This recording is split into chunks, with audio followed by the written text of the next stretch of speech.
Ear.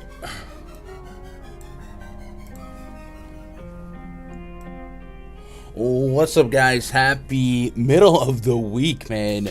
Wednesday, September 21st, 2022. September winding down.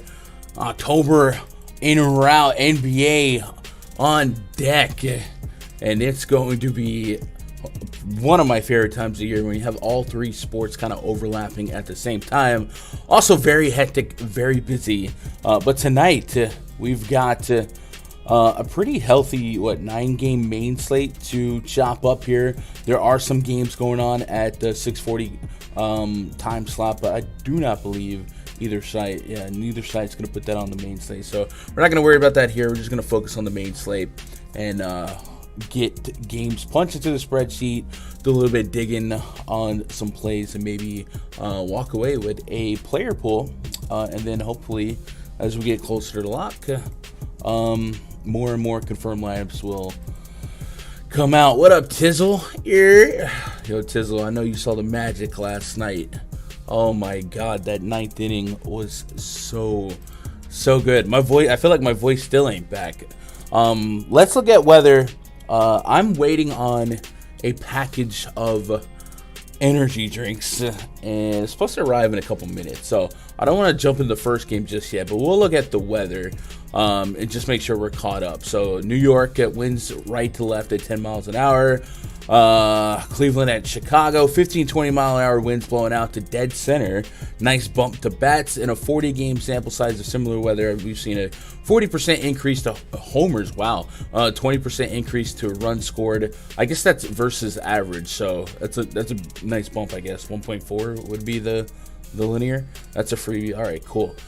Minnesota at KC, fun stuff here. We'll have a line of potentially game-ending rain holding just a few miles north. So official forecast is they likely play 9 and play it uninterrupted. But my added note is this could get ugly real quick if that line dips a few miles south. Winds in from left, 15 miles an hour. Cool. Coors Field, always rain. Only concern is that temps are in the 50s. Wow. So the misery index is pretty high when combined with some light rain. So, all right. San Diego winds in from left, winds out to right center in LA. So a little bit of weather, right? Not a ton of rain, but a little bit. So we'll keep an eye on that as we peruse through the other games here. Pitching's annoying on the main slate. Let's get oh God, Tristan McKenzie, the most expensive pitcher on the main slate. Severino just coming back, probably not going to have a long leash on him. Blake Snell, sure, but I lefties against St. Louis, yikes. Robbie Ray against Oakland, yeah, maybe. Lance Lynn against Cleveland, don't love pitching against Cleveland. Yeah, pitching is really, really tough, huh? Holy cow, pitching is tough. Dane Dunning at home against the Angels. I could maybe get behind some shares of that. Yeah, definitely look like a night of offense. Matt Bowman against the Dodgers. No, thank you. Oof. This one is rough. Stan got tied for most walk-off grand slams. I learned yesterday they call it the ultimate slam. I never heard that before. But Josh Donaldson had a walk-off grand slam earlier this season.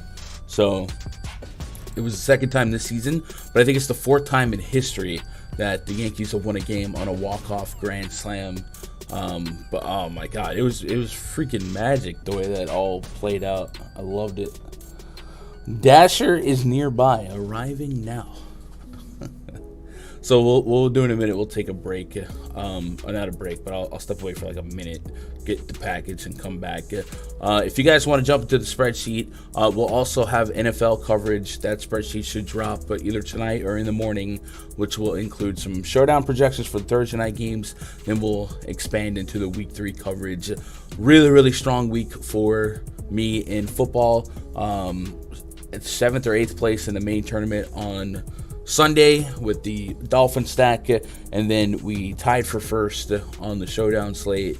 20K to first. We only got like 2,400 out of it with a 20-way chop. So football's been really, really good to us. So if you guys want to jump into the football side of things, or any side of things, $20 will get you in for a week pass. I definitely recommend you check that out. And then once you do, be sure to jump into the rundfs.com VIP Discord, and I am in the voice chat pretty often, very often.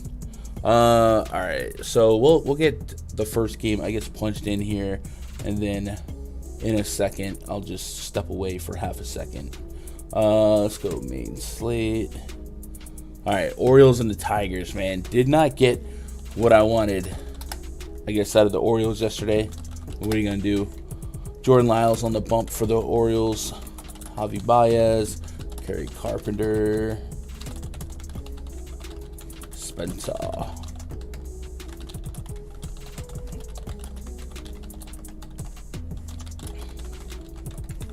Akil Badu had a big game yesterday out of the 9th spot. See if he keeps that up. Yeah, pitching is all. Oh man, I'm starting to wonder if I should lower my volume here. I love it better when I have just like 3 or 4 pitchers I love, and then I go like 40, 30, 20, 10. You know what I mean? So far, I'm not seeing that here, and I just reserved a portfolio of entries. But I have time to think about it.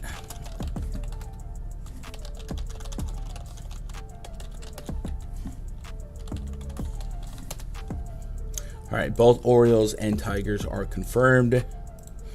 Matt Manning, 18% K rate, 1.13 whip, a 3.79 expected ERA with a CRA pushing 4.3. Against righties, 0.61 home run per 9. That's pretty solid. The batted ball data isn't like exquisite, but he is throwing strikes, and you can get righties out a little bit more in this part since they push back left field. Against lefties, pushing a 1 home run per 9 with a 16.5% K rate. That's not what you want. 216 average though. That smells like BABIP is extremely on his side. Such a low K rate with a 216 average. I guess the hard contact rate's really low, but I mean, I don't know, 19% line drive rate, fly ball rate, and ground ball rate's kind of neck and neck. So I'm gonna look at his BABIP against lefties, and let me be right back. All right, I'll be right back. I'm gonna go get my monster.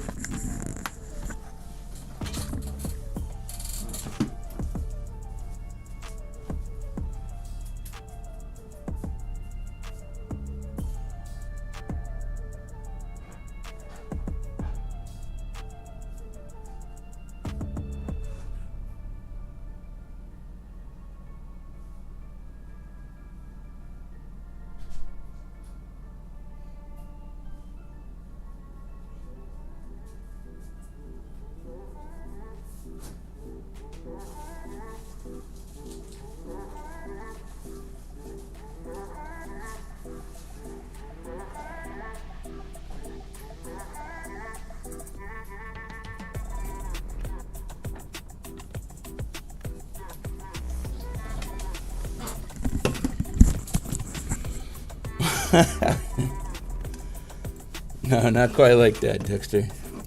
I had a late package.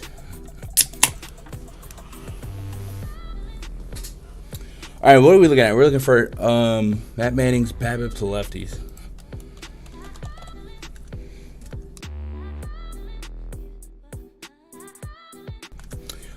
Yeah, it's 232. It is low.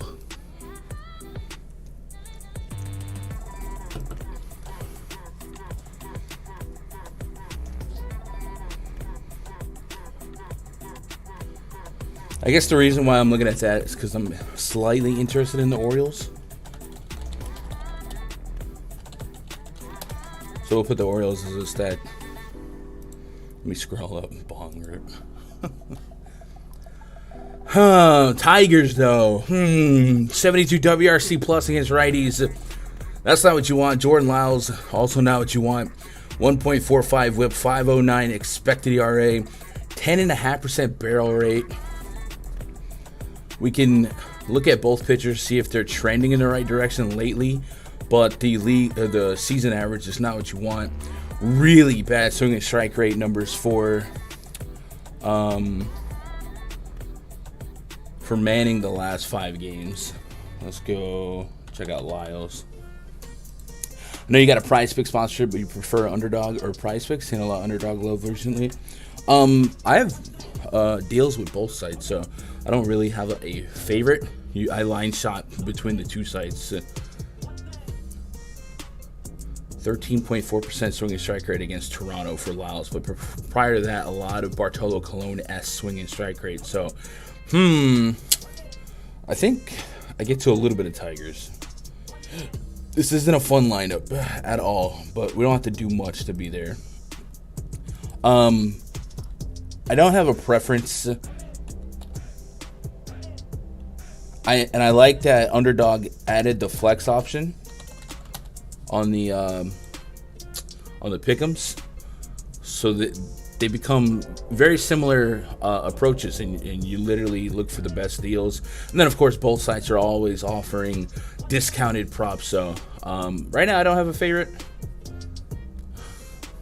They're pretty much the same to me. But I have seen what you're seeing. A lot more heat and backlash on PrizePicks, and then, Underdog, a little bit more love. But I don't really have a bad user experience on either site. All right, let's get the next game typed up. What about you? You guys like one site over the other? And why? I know whenever the lines for PrizePicks launch, every night on Twitter, it's the same thing. Like, people are mad that the lines are moving, and I'm just like, what do you expect? Like, even in sports books, lines are gonna move right after they release. So I think they get, I don't know, too much heat, I'll say, for adjusting lines, because that's just the nature of the beast. If you want the soft lines, jump on it first and get some action on it early. Otherwise, they're balancing their books, man.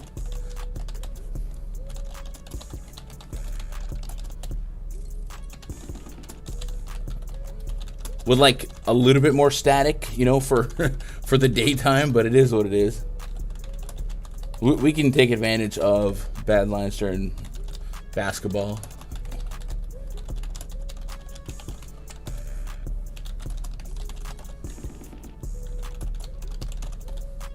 All right, Severino on the bump for the Yankees. Yankees confirmed their lineup after last night's dramatic win. Aaron Judge, the leadoff guy, I imagine, for the rest of the year. Yesterday, beautiful thing that kind of got lost in the shadows of just, man, holy cow. His 60th home run of the season, which is such an insane sentence to say.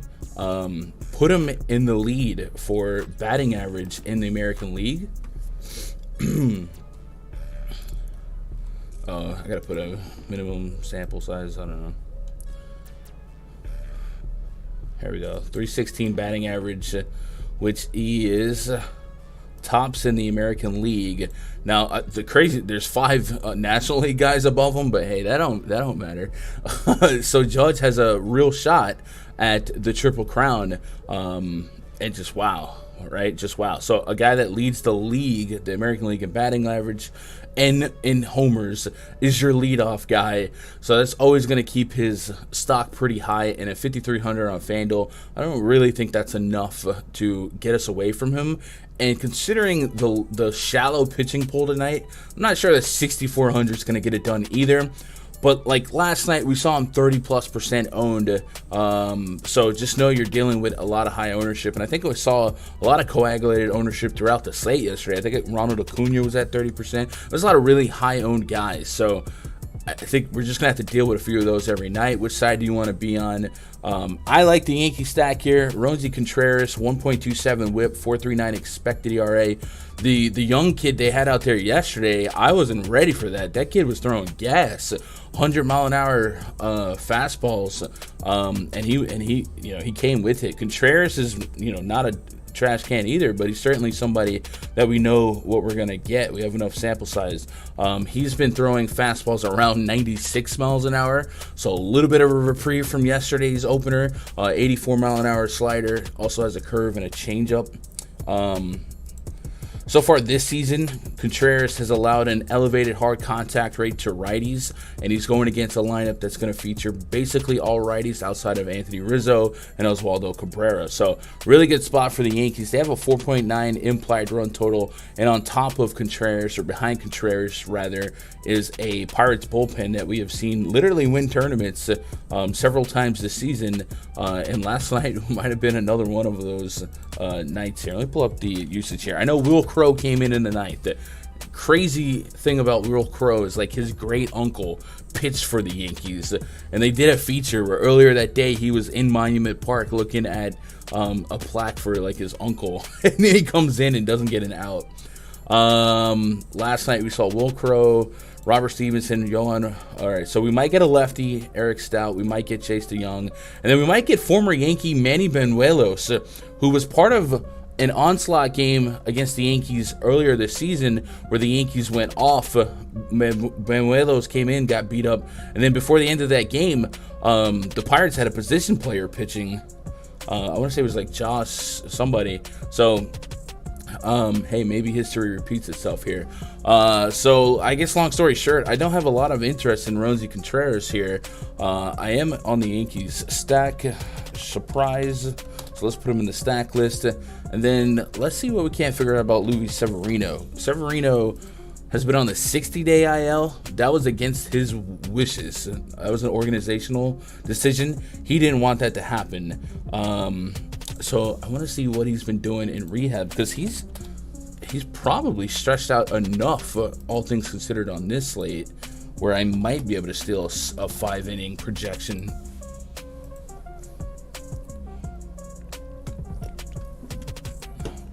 What's up, Chronic? Haven't used Underdog yet, but I'm definitely thinking about it. Well, if you don't have an account yet, you can sign up using code GUNDACKER and get your first deposit doubled up to $100. And it supports the stream.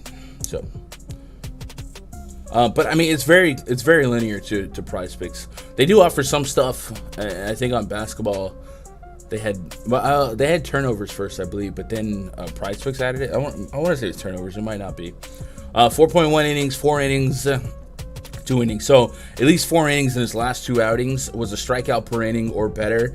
The whip was fine. The ground out to air out ratio, hit and miss, kind of 1-to-1 ultimately, and allowed 1 bomb here. So I like the strikeouts. The whip was kind of high, right? A little over a 1 whip, but the strikeouts were there.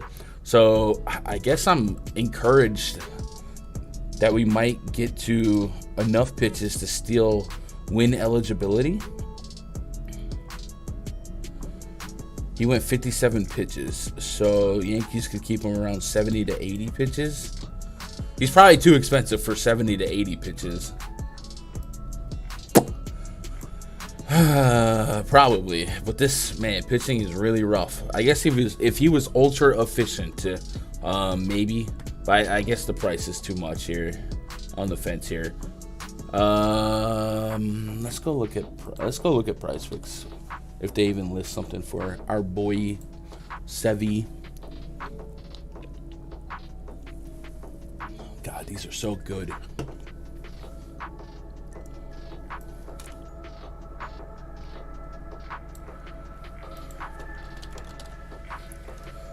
$5Ks? They got him $5Ks for 70, 80 pitches. That seems pretty high.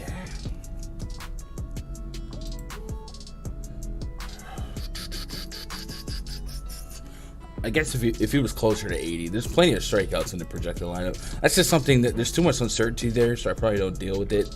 But the Yankees did have to tap into that bullpen a lot yesterday. I don't think Nestor got to the 5th. Clay Holmes, Loizaga, Chappie, Marinaccio, Lou Trevino. So I guess if Sevy went short, you might see Clark Schmidt long man. Wandy will probably come on. They'll probably see some lefties today. Maybe Domingo. All right. I'm on the fence about Severino. I probably don't touch him right now just because of his price and questions on his pitch count. But I'm stacking Yankees. Pirates as a whole, Brian Reynolds I think he had 4 hits yesterday.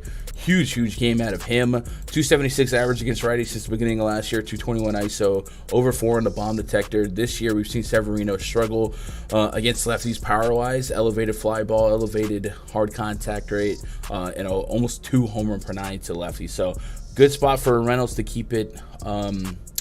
Keep the hot streak alive. And Rodolfo Castro kind of like bat flipped a porch job yesterday. He's pretty cheap on both sides. So if you believe this Yankees bullpen is a little bit depleted after yesterday, I don't think it's the craziest thing in the world to get into some Pirates here. But we'll see what the confirmed lineup comes out as. Yeah, it's not out yet for me. What's up, Greg? He and Betances were going to be the saviors. Who are we talking about? What's up, Neville? Hope you're doing all right. He and Betances were going to be the saviors. Was it Severino? It might have been Severino. I like Severino. Still like my favorite pitcher, man. He's so much fun to root for and watch. And he plays with a lot of passion. I just want them healthy for next month, man. And it's starting to look encouraging. And then Harrison Bader debuted yesterday, and it's been a while since the guy debuts and immediately makes an impact. So you just start thinking about, man, if this team gets healthy, and you know when Giancarlo Stanton gets hot, he becomes one of the hardest outs in baseball, and he's certainly been a guy that's caught fire playoff time.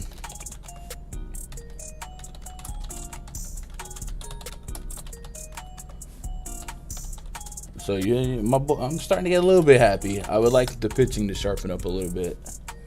Rangers and the Angels. Rangers lineup is confirmed.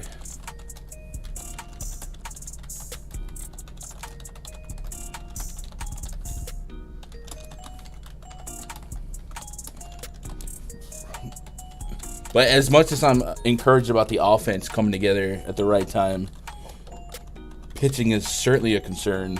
And Severino would be huge, but a guy like Frankie Montas, right, was supposed to be a chip for us. He's like, do we even hand him the baseball in the playoffs? Pitching could be a problem. Rangers against the Angels. We've got Tucker Davidson on the bump. Davidson has a 1.8 whip over 42 innings of work. 4.86 expected ERA, not what you want. 6.05 Sierra. Everything bad. And lining up against him today is a Rangers offense that is 115 WRC plus. I believe that's top 10 in baseball. I want to say 8th or 7th, something like that. So it's actually a bad matchup for Davidson. And the Rangers are they're in a chance here to make some damage and maybe be one of my favorite stacks here. Keep an eye on them opening the roof. Sometimes they do, sometimes they don't. It's getting back into the 90s here in Texas. From what I understood, there was one more spike of heat coming through. And this lineup is already confirmed. And I really like everything I see here. 1 through 5 stands out. So Josh Young, 43% K rate so far. I don't think that's going to sustain, but what I do think sustains are these power numbers. If we pull up his minor league numbers, just kind of show you what the pedigree is telling us about him.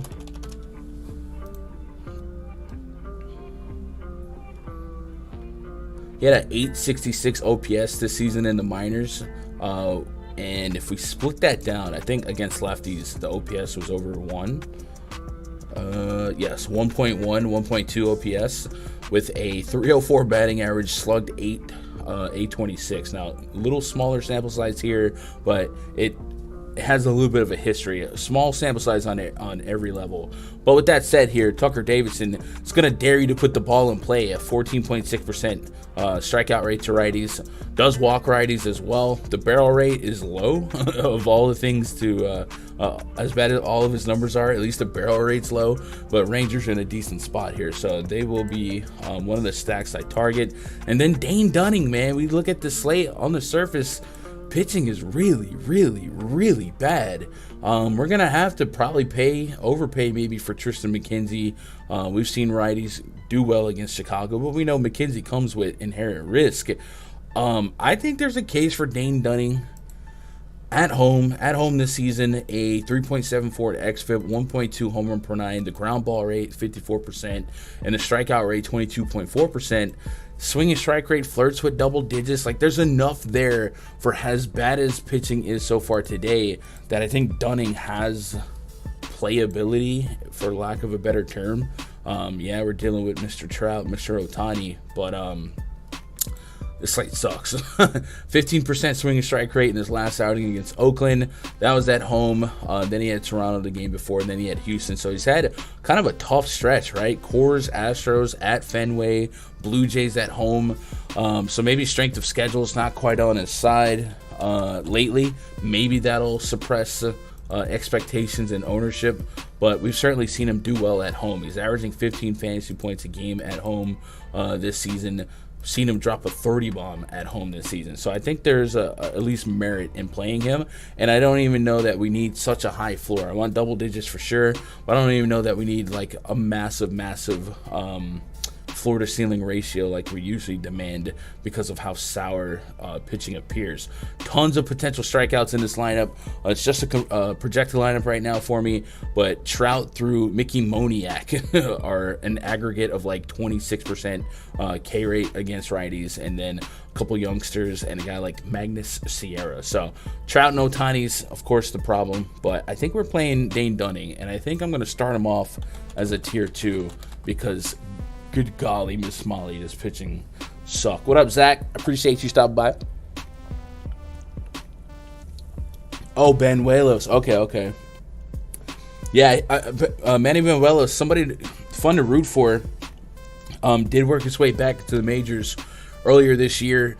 Got some work in with the Yankees. I mean, Yankees were throwing him out there in like garbage time, but hey, he got out there.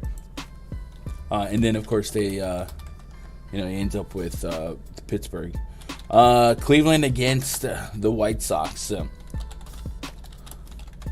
So I think name value alone, Lance Lynn is probably going to get traction because of the lack of options perhaps on this slate. And I don't think that's necessarily a bad thing. But I guess Cleveland's one of those teams that I just I'm never warm and fuzzy pitching against. There is wind blowing out to dead center as well. There will at least be eyes on Tristan McKenzie here. So maybe most ownership on the slate from pitching comes from this game. And then we're dealing with wind out to dead center. And I feel like that's going to alarm me more for the McKenzie side than anything. But we'll see. McKenzie 0.97 whip, 3.79 expected ERA against righties, a 50% fly ball rate, below average hard contact, but it's not necessarily low. And fly ball rate's really high to lefties as well. Extreme fly ball guy. So let's do some digging on his averages, and then taking a peek back to Mr. Kevin Ross weather report. I'll refresh it. If this was in Wrigley, I think people would be losing their mind, right? So we'll probably see some traction as well here. 15 to 20 mile an hour winds blowing out to dead center. Nice bump to bats. In a 40 game sample size of similar weather, we've seen a 40% increase to homers and a 20% increase to runs scored. That's a little tidbit from the Weather Edge cold product. All right, a little bit of rain possible. So for, I guess, really both pitchers, but especially a guy like Tristan McKenzie that gives up so many fly balls, this wind could be a problem. This weather could be a problem. And that sucks for us because both pitchers are probably the two of the better pitchers on the slate, just talent in a vacuum. So what do we do? Do we scumdagger this? We play all four sides? I feel like that's the answer. So I think I'm going to start at the tier 3 on McKenzie, Lance Lynn. And then we throw White Sox and Guardians in here.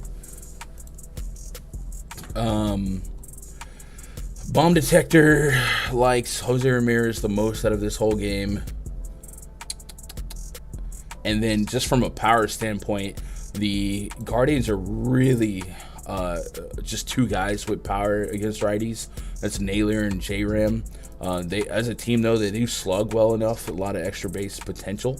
So I guess if we had to make a podium, would it be McKenzie 1,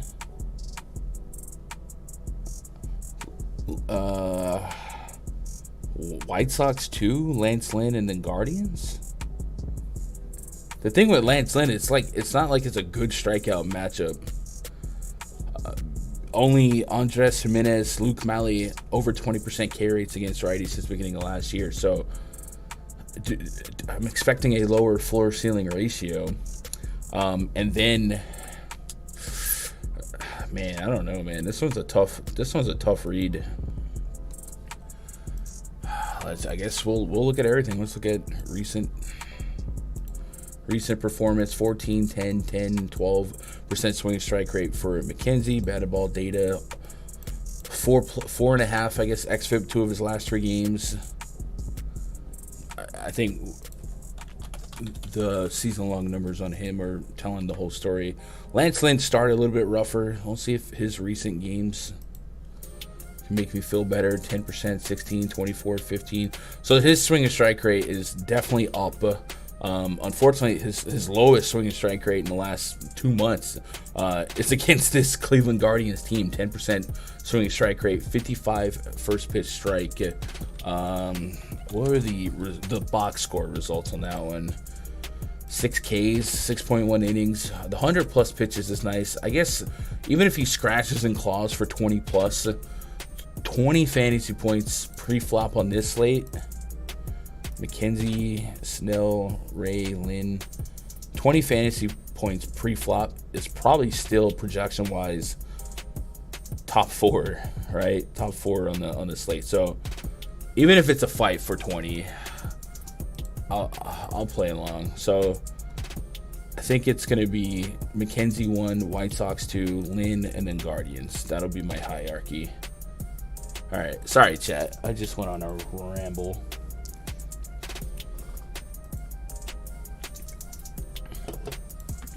Okay. Let's get Twins and Royals typed up.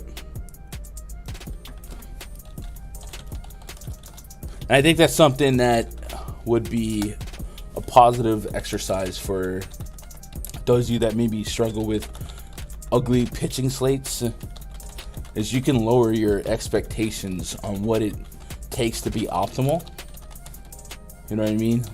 Like, not every slate's going to give us 30 fantasy points out of the pitching spot, or at least like from a projection standpoint, when you don't have the Coles, the DeGroms, guys like that.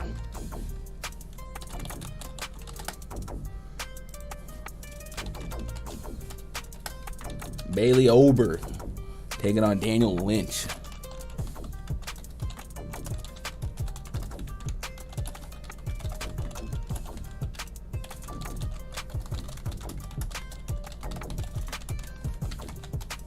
Edward Olivares.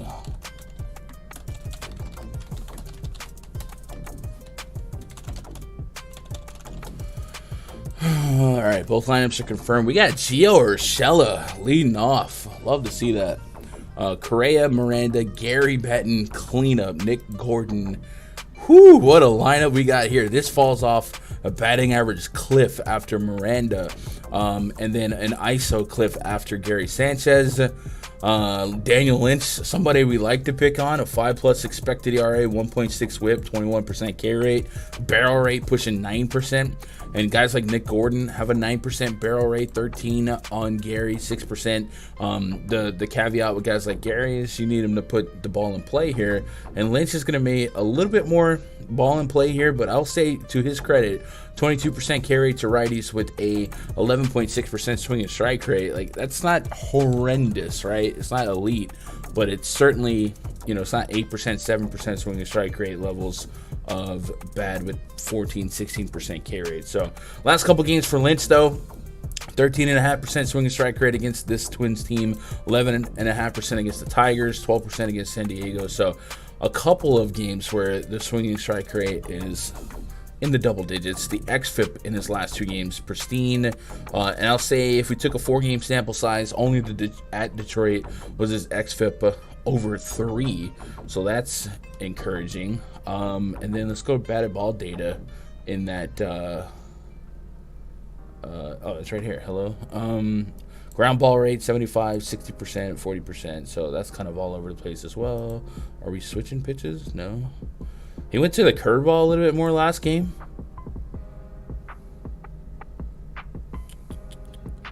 Well, that was, and I guess that cut the changeup usage in half from the game prior.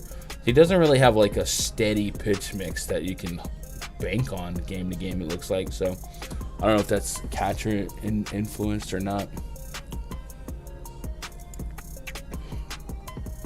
Yankees a favorite single game stack tonight. Let's go, Andrew. I appreciate that, Catalza. Let me charge my phone. 13-mile-an-hour winds blowing in. Is that this game?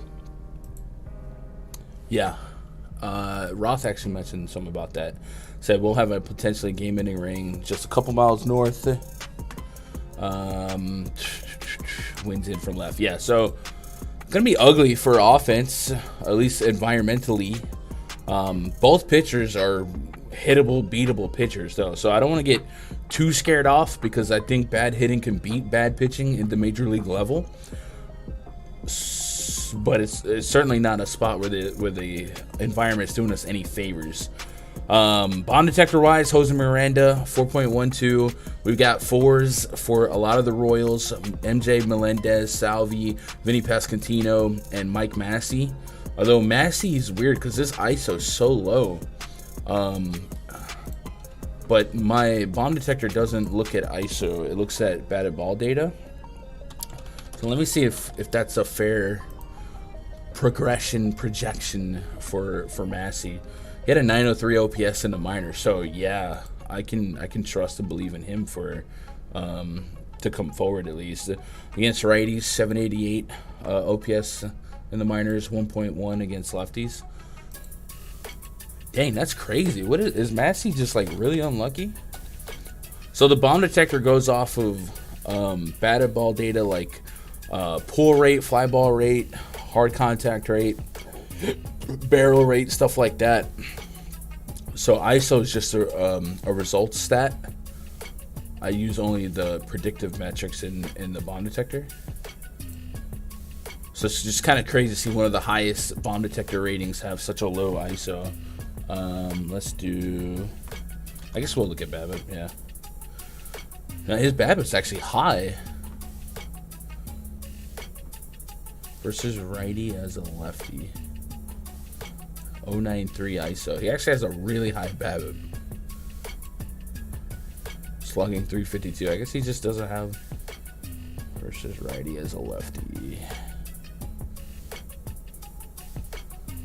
So he has a 35% hard contact rate, a 48% pull rate, a 39% fly ball rate, but he's just not finding gaps apparently. That's intriguing. 27% line drive rate, and it's just like all singles.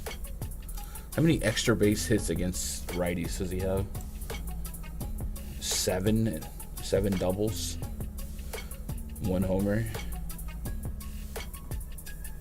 Yeah, that's crazy.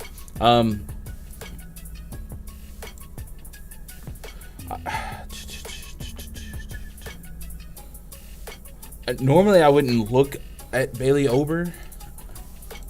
Is there merit today? This is what, his second game back? He went 5 innings, 5 Ks, 70 pitches. Could we get to 85? Because he does have some strikeout ability. 21% K rate so far this season, but a 13% swinger strike rate. So that should encourage us that maybe even has room to climb towards last year's 25% K rate.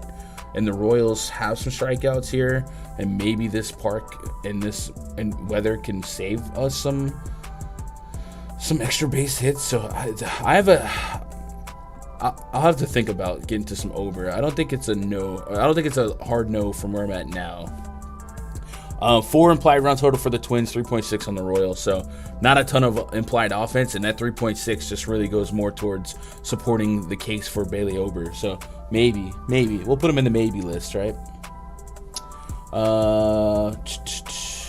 What website lists all the batters in the lineup strikeout percentage? I mean, you could probably get that off of Fangraphs. All the lineups. But with strikeout percentage, everyone has their own cup of tea and their preferences, sample sizes, stuff like that. So I've created my own pool of stats where I go off of splits and a rolling 2-year or since the beginning of last year sample size.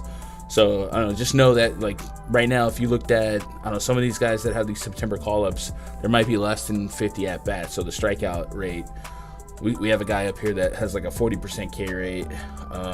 That may not sustain at the big league level. So, but I think Fangraphs, you can pretty much get anything you want done over on Fangraphs. Make yourself an account and make your own, what you like to see, what would you like to look at. So, for instance, for me, at the bottom, you see I got all these different categories: hitters versus lefties, hitters versus righties, blah, blah, blah. That way I can just go pull that data right away, and that's what feeds my spreadsheet. So Fangraphs is the short, but it's long answer because it is a little bit of complication.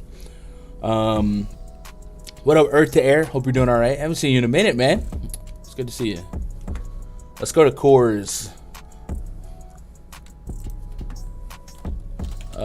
Giants and the Rockies. This game was meh yesterday, but I guess ultimately ended up getting there for the household guys. But it started off kind of slow, but I guess that's the story of Coors.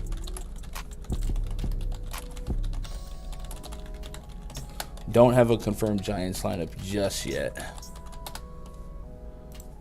Rockies lineup is out. Ryan McMahon leading off. Randall Grichuk in the 2 spot. Oh yeah, let's get weird. Charlie Blackmon batting cleanup. The switchy Toglia. Hello, I am Elias. Batting 6th. Garrett Hampson. Sean Bouchard. Man, this is a lineup. All right, Rockies are confirmed. So Logan Webb, if this game was in Oracle, Logan Webb might compete as the highest owned pitcher, right? 8,200 against the Rockies. But because we are in Coors, it gets a little different. Now, with that said, remember, this game is probably the coldest game we've had in a while. Looks like temps could be in the 50s to low 60s. And it's ugly, as Mr. Roth alluded to. Some scattered showers, nothing too heavy. My only concern is that temps are in the 50s, so the quote misery index is pretty high when combined with some light rain. So there's a slim chance that they wave the white flag early and call it off. Still, I like what I'm seeing enough from forecast models to think that they play ball likely uninterrupted. Random side note, I spell uninterrupted wrong every time. All right, well. So it's Coors Field, but it's cold, ugly Coors Field. 5.2 run total for the Giants, 4.5 for the Rockies. I guess I said all that to say this is on a slate with no pitching is the answer in Coors is the 3.63 expected ERA Logan Webb and his 53% ground ball rate to righties and 60% ground ball rate to lefties. With his ability to keep the ball in the park, is he somebody we could play tonight against this Rockies team that has all but 2 of their hitters with a over 20% strikeout rate? Huh? I don't know, man. Maybe. Let's do some digging.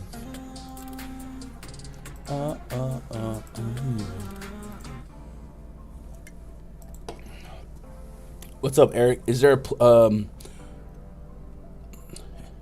a place that shows barrel rate by handedness? I think StatCast has an overall. I don't think there's one by handedness. Or at least if there is, I haven't found one well enough that I can split it. So I just have to kind of like mix that with what we know about ISO, right? Because barrel rate is also a little bit, it's way more predictive, obviously, than the power metrics, because barrels can still result in outs, but I don't believe that we can split that yet. I wish we could. That's certainly something. If we can, if somebody out there knows that there's a spot that does split it, definitely let me know, because I've been dying for that information. Let's go look at Logan Webb. What's up, Bino? It's been so hard now that football's back. Where the content got? Hey, I streamed on Monday, and there was like 15 of us maybe. So it is what it is. But the airwaves are so cluttered during football that little old me doing some research is you'll be alright. You'll be alright. But I'm trying, man. I'm trying. I definitely, I would like some football. I need help. I really need help, man. There's so much here. I either need to get signed by a company, or I just need to add to my help list here. I'm open for either. But man, it's a lot of work. So last couple games for Logan Webb. 12% strikeout, or excuse me, 12% swing and strike rate against the Dodgers, 9% swing and strike rate against the Cubs, 11% against the Dodgers again, 6%. So he's really been like all over the road here. And I guess the other thing I want to look at is batted ball data. As long as the ground ball rate has been consistent, and it hasn't, 39% ground ball rate against the Dodgers. Dodgers are not the Rockies, so I can maybe dismiss these two Dodger games, because those are the two worst ground ball games for him in the last month.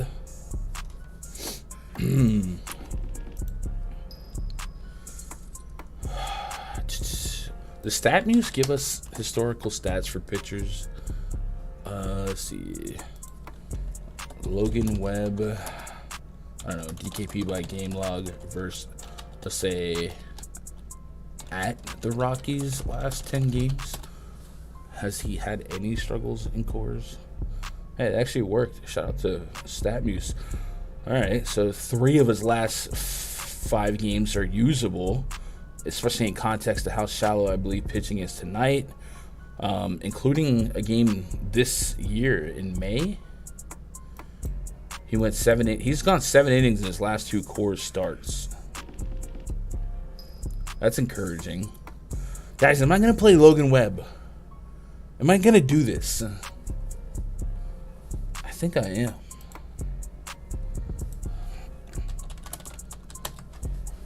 This is a bad slate. This is bad. This is bad.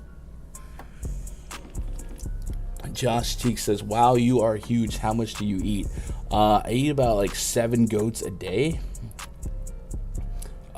That's weird. So probably just gonna ban you. What's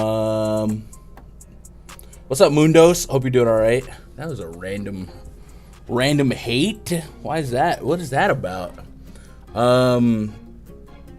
Herman Marquez, I'm less inclined to pitch against the Giants team that will probably platoon the opening 9 as a negative spot for him. So, but I think Logan Webb's somebody I'm talking myself into, man. At least on DK 8200. It's not what you want, but he's got a lot going his way, so I'm in it. Don't pull the trigger. I don't know, man. I'm kind of digging it.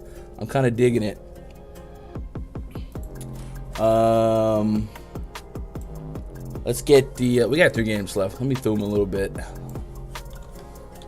All the way to San Diego. Tommy Edman, Albert Pujols.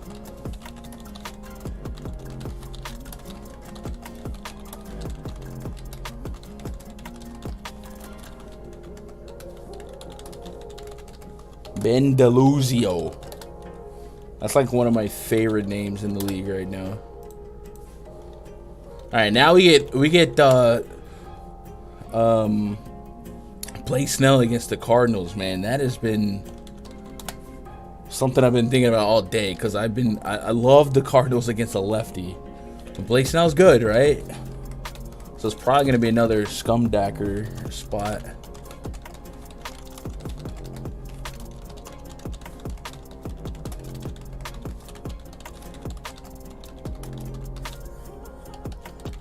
Alfaro, Jose Azocar, Blake Snell.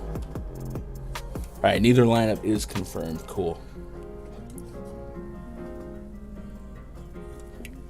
Dang, man. What did I do? Why are people mad at me today? You're a huge slob. Do something with yourself. You should lose weight. You may have a heart attack and die. Bro, what the heck? Yeah, I don't know. I don't know who I've made mad.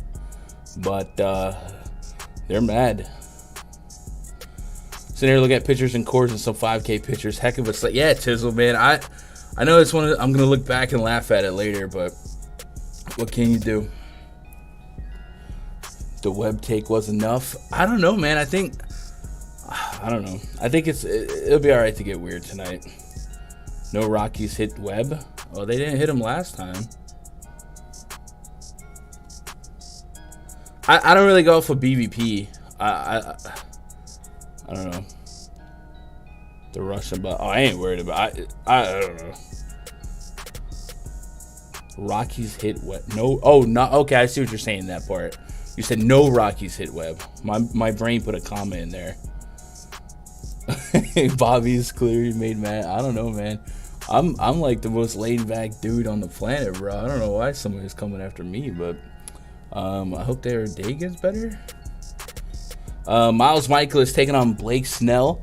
Blake Snell with a 9.9K price tag on DraftKings and going against one of the worst matchups you can ask for. 132 WRC plus against lefties. Cardinals team, a lot of high ISO, a lot of high hit for average. So this is unstoppable force and movable object type of a matchup. Blake Snell, 3.5 expected ERA, 1.3 whip, 31% K rate against righties. A 0.91 home run per 9. But the ground ball rate really low. He does allow a 23% line drive rate, 44% fly ball rate, 36% hard contact rate. So scumdacker spot probably. But I would be more on the Cardinals team, I think, here than Blake Snell if I had to balance the seesaw. So that's probably where I'm at. And take every Goldie Arenado Judge bets. Yeah, a lot of big bomb ratings too here with Pujols, Goldie Arenado leading the charge, and we're getting fat bomb detector ratings too, 4.2 plus. So lots of merit behind this Cardinals stack. So I'm gonna put the Cardinals in the stack list. And then the Padres against Michaelis. So Michaelis is going to be a guy that's going to let you put the ball in play, an 18.5% strikeout rate, 8% swing and strike rate. Definitely a dangerous combination against a talented Padres team. So I think this game, I'm more on both offenses than anything. Padres. I think I get to some Blake Snell, but it would probably be less than 10%. I got you, Eric. I don't know. I ain't tripping on it. I feel more like, I don't know. I want to help people like that more than I want to talk back. Like somebody's day or somebody's week or whatever it is, the vibes ain't there for them, man. I'd rather talk them down and help them than be toxic. But I don't know who that is. So I don't know. If you are the troll that has a rough day, feel free to DM me on Twitter, man. I'll talk with you, dog. No hard feelings. All right, we'll get to a little Blake. A little bit of Blake. God dang, just looking at Logan Webb's name. Oh, that's great.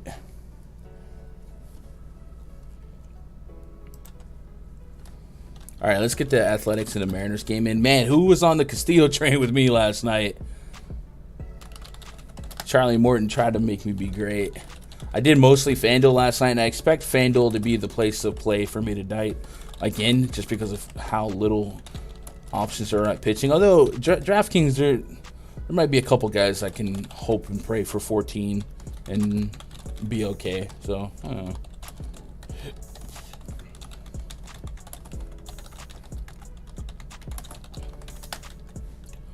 Robbie Ray. Jonah. Neither lineup confirmed, obviously.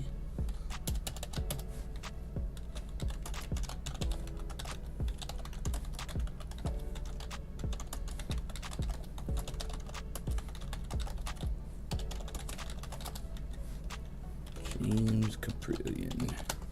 All right. Robbie Ray is probably going to be at one of the pitchers I target. A little less excited about playing Robbie Ray than usual aces or Cy Young guys, but he does have the strikeout stuff in a positive park worth going after. He's got 3 starts against Oakland, averaging 26 fantasy points on DraftKings, and this lineup comes, I guess the projected lineup comes with a ton of strikeout ability, 2 through 7 in the projected lineup, but past that, it's just a bad lineup, right? You got to get through Garcia, Murphy, Chatty, Pendergrass, and that's about it. So I think Robbie Ray is going to, by default, end up being, if not a tier 1, at least a tier 2 to crank stuff up. And then we'll go from there based on the confirmed lineup.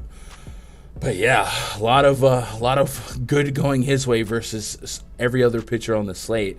I guess the pitch count I would love to see closer to 100 lately. Hasn't thrown 100 since the 28th against Cleveland, but 87, 95, 90, I could rock with that. 6th inning would be a dream, but he was laboring through these games. 8 hits allowed against the Angels, a walk, so the whip is well up there. So if he can be a little bit more efficient, not waste as many pitches tonight, I think he could play a part here, and hopefully in this park he can get away with that.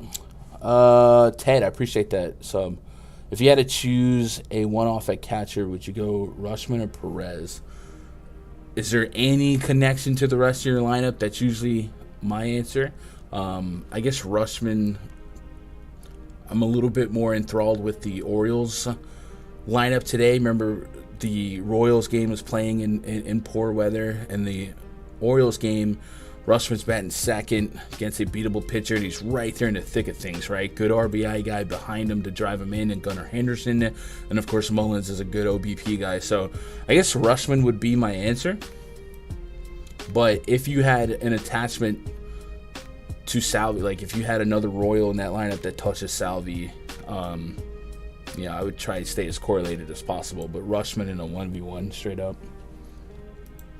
Not pitching Caprillion. When Caprillion pitches, I want to pick on him. So far this season, an almost 14% walk rate to righties, 246 average allowed to lefties, a 14% K rate to lefties. So not striking you out, allowing you to put the ball in play, and does allow homers, a 157 homer per 9 at home this season with a 608 xFIP. So I'll go right back to the Mariners. Well, they kind of let me down yesterday. But I will say, with J.P. Sears, knowing what he was in the Yankees system, we expected, or at least I expected eventually, for him to find some strikeout stuff. Caprillion, also a former Yankee farmhand, he's got enough sample size lately to not expect immediate progression for him. So that's it on that. We got one game left on the docket. Take a pause for the cause. If you guys want to hang out with me after the party, it's the after party, in the Discord lobby. If you guys go to rundfs.com, click VIP memberships, try out a week pass. That'll unlock access to the baseball spreadsheet, the NFL spreadsheets, and the rundfs.com VIP Discord. I'll be hanging out right here in the voice chat for a little bit. It's usually a couple of us during baseball, and then for football, everyone's back. And then, oh my goodness, next month for NBA. Can't wait. It's going to be hectic, but a lot of people in there. So $20 for the week pass. Try it out. See what you think. And then we are brought to you by today via PrizePicks. If you guys aren't on PrizePicks, you should be. If you guys want to minimize your sweat, right? Slates like this where you don't love pitching, you want to make it a little bit simpler on what to sweat tonight. Just grab a couple of things to happen instead of 9 things or whatever you need for your lineup to be optimal. Go bet a couple strikeout props, hit props, stuff like that. Check out PrizePicks, not only for baseball, but you can bet props on football, soccer, esports. disc golf. They added the NHL season-long props if you're into that. Lots of stuff to check out there and lots of success that we've seen in our community over there. And I can't wait for PrizePicks to come back for NBA. That'll be a glorious time. So shout out to PrizePicks. If you sign up using code GUNDACKER, they'll double your first deposit up to $100, and they support the stream. So shout out to them. What up, EB? I appreciate that, man. Hey, I ain't tripping, man. I don't know. I'm kind of surprised we got trolls during the baseball stream. Usually we get them for like basketball, but they don't. I pray for them. I don't hate them. You know what I'm saying? I don't know. What did I do to offend somebody? Because usually no one messes with me because I don't mess with nobody. I just want to play DFS, watch the Yankees, and play Fortnite, bruh. Let me live my life. Madison Bumgarner on the bump for the D-backs. Dodgers minus 320 favorite.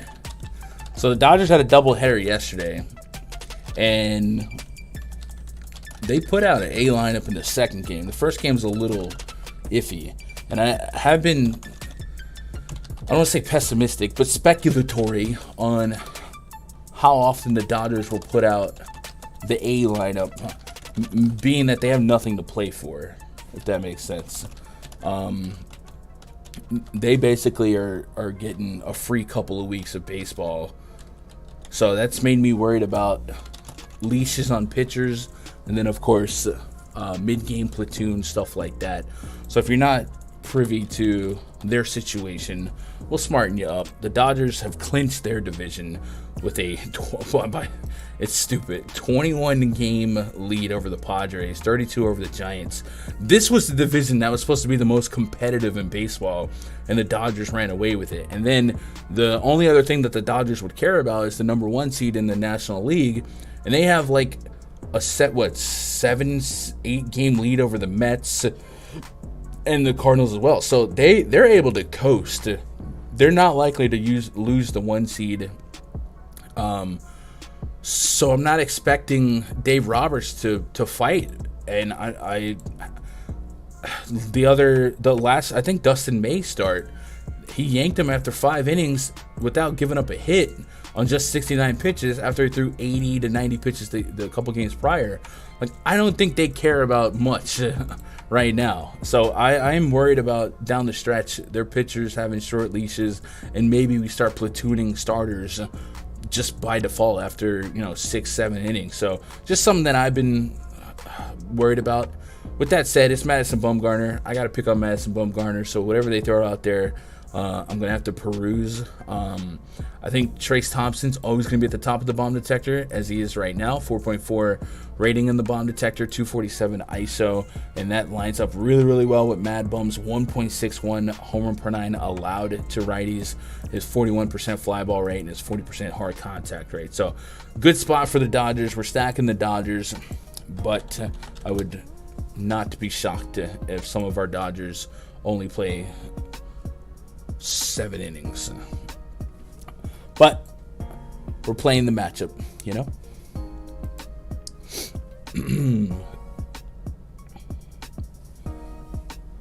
Josh was on another stream. Yeah, man, some people live their life like that. Like, I feel bad for them. I don't get in my feelings. I just wish I could help someone who's reduced to having to spew hate in a chat room. I don't know. I just want to help him. I don't want to punch him. I just want to help him because something's wrong in his life. If you had to choose a one-off at a catcher, would you go? Oh, I already answered that. All right, we're cool. All right, so that's the slate. Pitching is the story, man. And I guess when it's all said and done, I'm okay with this. I am flirting with the thought of Severino at 150, expecting 80 pitches, overpaying for that 80 pitches. But if he's efficient at a high level, maybe it gets us there. And I think that's it. I don't really think I was getting close to anyone else. I don't want Michaelis. Don't really I guess Ober was the other guy. I think I did add Ober, didn't I? No, I didn't. Ober's the other guy I'm somewhat thinking about, just because there is some swing and miss stuff. We could progress to the 1-4 carry from last year. He does have weather on his side here, so like, if I really want to diversify a portfolio on DK, I would think about adding Ober to the mix. But I think the Royals lineup is more talented than the Twins lineup through and through. You know. I'm gonna go put some pitchers' names on my dartboard. Just, yeah. All right, you guys want to look at the bomb detector? We'll get it sorted out.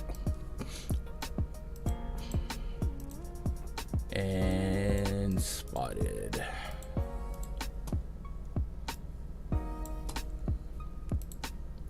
Zoom in on that.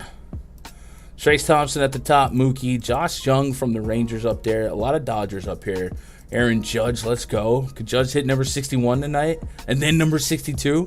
I'd be here for that. Goldie's up there. Arenado, Pujols, Shohei, Vinny Pasquantino, Mike Massey, Jose Miranda, Chris Taylor, Kerry Carpenter.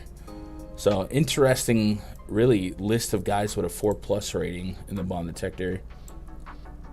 And for the most part, enough sample size to not overstamp them as fluky. But, yeah. Hey, chat. Appreciate you making part of my day, be part of your day. If you could do me a favor, hit that thumbs up on your way out. If you haven't subbed, hit that sub button. I don't know that tomorrow. I think tomorrow there's a cluttered airwave since we have the showdown slate. So we'll see. If I can stream tomorrow. Actually, last couple Thursdays have kind of sucked for baseball. Let me see. In terms of the slate size. Tomorrow, they might go 540. If they go 540, that actually was a good thing that helped me out on Monday, and it staggered the work time so I can get my showdown lineups in. If they don't go 540 like today, then it's just a 5-game main slate, but no Coors. So that's good. Twitter.com/Gundacker. I appreciate you guys making part of my day, be part of your day. Tell somebody you love them. I love you. Even Josh Cheeks. Good luck. God bless. Go win some money.